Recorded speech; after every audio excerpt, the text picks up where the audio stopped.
Olá a todos, estou aqui para gravar um vídeo, né? Depois de muito tempo sem fazer nenhum áudio, nenhum vídeo para o YouTube. E eu pretendo que esse vídeo seja um vídeo mais leve, um vídeo de recomendação de um anime que eu gostei bastante de assistir recentemente. Ah, é um anime contando aquela história famosa, né? Da família Von Trapp, e que ficou famosa por conta daquele musical, né? Daquele filme da Noviça Rebelde. E eu vou falar um pouco, fazer uma recomendação aqui desse anime, porque eu percebi que ele é bem. Aqui no Brasil, praticamente ninguém fala dele, né? E nem mesmo na gringa é um anime muito comentado, né? Mas eu gostei bastante. Eu, sinceramente, gostei até mais do que o filme. Não que o filme seja ruim, né? Mas eu diria que o fato de ser uma série um- com vários episódios e mais tempo de duração é algo que a favorece muito esse tipo de história, que e isso ajuda o anime a ser mais envolvente mesmo do que o filme e ter nuances, ao meu ver, mais importantes. Um, o, a ênfase em certos aspectos dos temas da obra que são mais fundamentais, ao meu ver, né? Então, começando falando sobre esse anime, eu queria primeiro fazer um paralelo, uma comparação desse anime com um, o contexto geral, vamos dizer assim, dos animes de Child Care. O anime de Child Care, como como o próprio nome diz, né? Mas quem não sabe, uh, animes focados assim, no cuidado na relação entre o responsável e uma criança, né? Focando ali no amadurecimento e na relação entre ambos. E os animes de Child Care, esse anime, ele tá classificado, né? Nas categorias dele como Child Care. Só que ele é muito distinto, né? Do Child Care, do anime de Child Care médio japonês, né? E isso é muito bom. Ele foge de certos problemas, eu diria, que o anime de Child Care comum tende a ter. Principalmente porque o Child Care, eles acabam adotando de forma um tanto equivocada a noção do estereótipo do moe e transferindo isso para a relação entre a criança e torna entre a criança e o responsável, tornando, né, essa interação uma coisa mais artificial, digamos assim, porque eles buscam toda hora enfatizar o dengo, eles buscam toda hora enfatizar, instrumentalizar a imagem dessa criança como só um bonequinho fofinho. E muitas vezes os animes Child Care incorrem nesse problema. Eles pegam um personagem, geralmente até uma garota, e transformam numa criancinha fofinha e meio que despersonalizam todo o personagem, toda a construção do personagem para ser só uh, um instrumento de exposição de uma fofura forçada para atrair o público que gosta desse tipo de conteúdo, né? Para oferecer um relaxamento, esse tipo de relaxamento um tanto forçado, né? Você transforma mais, você transforma a expressão, a obra, a construção do personagem, toda a expressão artística, mais num meio de favorecer mais num meio de satisfazer certos desejos dos telespectadores do que a construção propriamente de um ideal estético, digamos assim. E isso acontece muito, né? Você coloca vários estereótipos de personagens fofinhos, essas coisas, só pra atingir, só pra satisfazer até certo ponto o desejo de fofura do público. Mas esse anime ele não é assim. Ele tem. Ele é um anime de Child Care que ele te envolve justamente porque as crianças têm o seu lado afável, né? O seu lado fofo, vamos dizer assim. Mas elas são chatas pra caralho também. E, paradoxalmente, por elas terem esse lado chato pra caralho, que toda criança tem, ah, elas acabam se tornando personagens muito mais envolventes, de fato.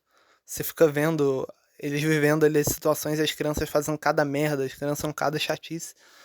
Mas com o tempo você fica verdadeiramente envolvido com aquilo, porque se envolve um pouco que é a dinâmica de fato da interação com a criança, né? A criança é sempre um bicho chato pra caralho, mas nesse sentido de ser muito chata, mesmo com essa chatura, de alguma forma você ainda acaba se apegando.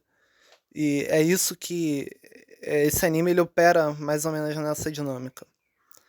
E é por esse motivo, inclusive, que eu acho que ele é superior ao filme, porque ah, com um maior número de episódios, um maior número de tela, você consegue explorar mais adequadamente a interação da Maria, que é a protagonista, com cada uma dessas crianças, né? E você vai vendo de forma muito mais gradual e delicada, e consequentemente isso acaba criando um envolvimento muito maior. Essa aproximação dela com cada uma das crianças, com a individualidade de cada uma, porque aqui a individualidade nesse anime ela tá muito realçada, né? Você não percebe tão ah, de uma forma tão evidente a individualidade e os problemas de cada criança no filme. Porque o filme ele segue muito a dinâmica. Assim, quase toda a metade do filme é o clímax que só acontece no. É o clímax deles fugindo, né? Do país. Que no anime só acontece praticamente no final, nos últimos 2 ou 3 episódios. E o filme ele segue muito mais essa dinâmica de um aparecimento rápido ali e rapidamente virando pro clímax. O filme, ele, eu diria, ele tem muito menos o cuidado com.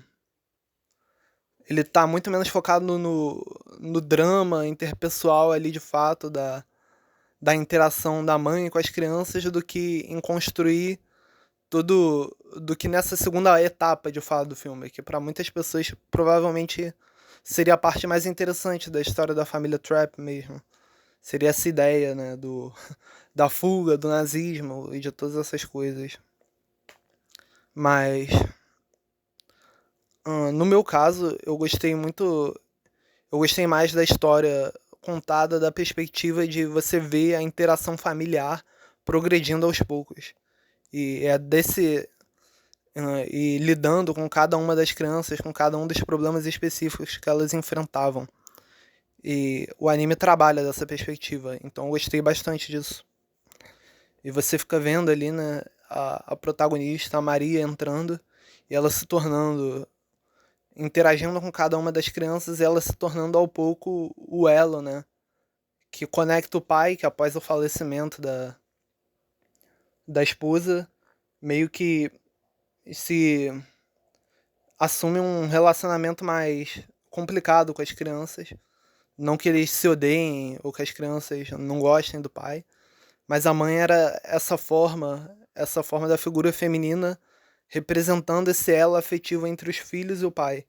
E com a morte da mãe, o pai, a relação entre filhos e pais é muito afetada. E a Maria ela vem meio que para preencher isso e, e reconectando essa esfera afetiva dos filhos com o pai. E é muito interessante de observar. E é realmente isso. Eu acho que o maior diferencial dessa obra é essa essa forma muito envolvente de trabalhar com o child care, que em outros animes vira só um estereótipo de moe e às vezes acarreta até umas coisas muito depravadas, muito deturpadas, igual o fim de o Saga Drop, né? Todo, todo mundo conhece que eu acho que o Saga Drop e o Saga Drop, a primeira temporada é realmente boa, né? Apesar de eu pensar que o Saga Drop recai mais nesses estereótipos do child care e dessas tendências mais de exagerar o moe do que o anime da família Von Trapp. O Sag Drop, a primeira parte aí da temporada ainda é boa, mas o final do Sag Drop é doença mental, né? Então, assim, o Childcare, além dele seguir esses problemas do Moe, esses problemas de instrumentalizar demais o Moe para satisfazer unicamente os desejos dos espectadores, muitas vezes o Childcare também recai numa depravação completa. E eu já vi que isso muitas vezes é uma tendência do Childcare, porque tem outro anime, que eu não lembro o nome exatamente agora, mas esse é mais de fantasia de Childcare também. E que segue a mesma dinâmica do que acontece com o Sag Drop, e talvez até pior. Esse anime ficou bem famoso na época, pelo Childcare, né? Ele era um anime de Childcare até legalzinho, okzinho.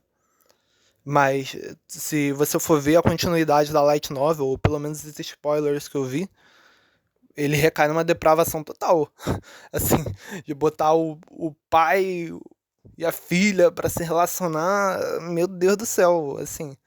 O Child Care, além dele seguir o problema de se tornar um mero, igual acontece com muitos animes, né, de gênero, Isekai, além dele seguir esse problema da mera instrumentalização para satisfação do desejo do público a partir de certos estereótipos comuns que você coloca só unicamente para satisfazer esses anseios, né, que o público tem por certos tropos. Ele, além de seguir esses problemas, o, o Child Care ele cai em coisas muito depravadas também às vezes dentro dessa indústria. E então você tem esse anime aí que ele é um grande diferencial dentro disso. Inclusive é provavelmente o melhor anime de Child Care que existe. E é muito bom mesmo. Ele é uma ótima história, você se envolve muito profundamente ali com cada um dos personagens. Como eu disse, você acha as crianças chatas pra caralho, mas mesmo por isso, exatamente por esse lado meio chato pra caralho, que você acaba até gostando delas um pouco, você até acaba se envolvendo com elas. E tem o clímax, né, do final também, e que apesar de não seguir aquela mesma dinâmica cinematográfica, uh, por eu estar muito envolvido com a história, de ter acompanhado a trajetória da família até ali, eu me senti muito impactado também pelo clímax final. Uh, então, é isso, basicamente isso. Eu recomendo muito essa obra. É muito interessante aí para quem quiser um verdadeiro anime de Child Care. Nós temos aí provavelmente a melhor obra do gênero nisso. Então é isso, muito obrigado aí a todos que ouviram.